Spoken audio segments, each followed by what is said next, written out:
بسم اللہ الرحمن الرحیم۔ اگر دعا کرنے والا دعا کرے اور ساتھ گناہ والے کام بھی کرتا رہے یا ان سے توبہ نہ کرے تو ایسے شخص کی دعا بارگاہ الہی میں شرف قبولیت حاصل نہیں کر سکتی۔ اس لیے دعا کرنے والے کو چاہیے کہ وہ اللہ تعالیٰ سے اپنے گناہوں کی معافی مانگے، توبہ اور استغفار کرے۔ حضور صلی اللہ علیہ وآلہ وسلم نے ارشاد فرمایا، جس کا مفہوم ہے کہ اللہ تعالیٰ ہر شخص کی دعا کا جواب دے گا جب تک کہ وہ جلد باز نہ ہو۔ صحابہ کرام نے پوچھا، یا رسول اللہ، جلد باز سے کیا مراد ہے؟ کیا اس کا مطلب یہ ہے کہ وہ دعا کو آرام سے پڑھنے کی بجائے جلدی جلدی پڑھے؟ آپ صلی اللہ علیہ وآلہ وسلم نے فرمایا، نہیں، بلکہ جلد باز وہ ہے جو اللہ سے دعا کرے اور اس سے جواب نظر نہ آئے اور وہ سوچ لے کہ اللہ اس کی دعا کا جواب نہیں دے گا اور پھر دعا مانگنا بند کر دے۔ حضور پاک صلی اللہ علیہ وآلہ وسلم نے فرمایا، اللہ اس کی دعا کا جواب دے گا اگر وہ دعا سے بد دل نہ ہو، مایوس نہ ہو، نام بعید نہ ہو۔ لہٰذا اللہ کی رحمت سے مایوس ہو جانا، ہمت ہار جانا اور یہ سوچ لینا کہ اللہ آپ کی دعا کا جواب نہیں دے گا، ایک اہم وجہ ہے جو اس شخص کی دعا کی قبولیت میں رکاوٹ ڈالتی ہے۔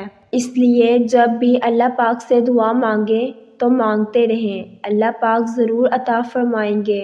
بس کبھی بھی ہمت نہیں ہارنی چاہیے، بس یہ سوچ لیں کہ وہی میرا مالک ہے، وہی مجھے عطا کرے گا، وہی مجھے سب کچھ دے گا، انشاءاللہ آپ کی ہر دعا قبول ہوگی۔ قرآن پاک کی ایک آیت ہے جس کا ترجمہ ہے، اور اے پیغمبر، جب تم سے میرے بندے میرے بارے میں دریافت کریں تو کہہ دو کہ میں تو تمہارے پاس ہوں، جب کوئی پکارنے والا مجھے پکارتا ہے تو میں اس کی دعا قبول کرتا ہوں۔ تو ان کو چاہیے کہ میرے حکموں کو مانیں اور مجھ پر ایمان لائیں جیسا کہ ایمان لانے کا حق ہے تاکہ وہ ہدایت پا جائیں۔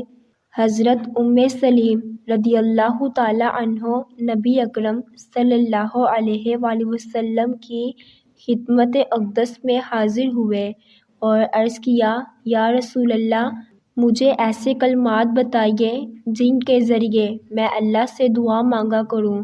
آپ صلی اللہ علیہ وآلہ وسلم نے ارشاد فرمایا، 10 مرتبہ سبحان اللہ، پھر 10 مرتبہ الحمدللہ اور پھر 10 مرتبہ اللہ اکبر پڑھو اور پھر اللہ سے اپنی ضرورت کا سوال کرو تو اللہ تعالیٰ جواب میں ارشاد فرماتے ہیں، میں نے تمہارا کام کر دیا، میں نے تمہارا کام کر دیا۔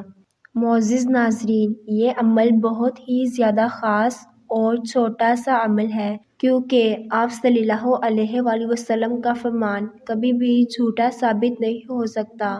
اگر آپ پورے یقین کے ساتھ اپنے کسی بھی ضرورت کو پورا کروانا چاہتے ہیں تو ان کلمات کو ہر نماز کے بعد تو 10 مرتبہ سبحان اللہ، الحمدللہ اور اللہ اکبر پڑھیں اور پھر اللہ سے اپنی ضرورت کا سوال کریں، انشاءاللہ فوراً اللہ کا جواب ملے گا۔ بس آپ لوگوں کا یقین ہونا چاہیے اور ایمان ہونا چاہیے، پھر دیکھیے آپ کا ہر کام ہوتا چلا جائے گا۔ اللہ پاک سب کی پریشانیوں کو دور فرمائے، سب کی نیک حاجات کو پورا فرمائے اور سب کو اپنے اپنے مقصد میں کامیابی عطا فرمائے۔ معزز ناظرین، ویڈیو پسند آئی ہے تو لائک کریں، چینل پر نئے ہیں تو چینل کو سبسکرائب کریں۔ اگلی ویڈیو تک اجازت دیجیے، خدا حافظ۔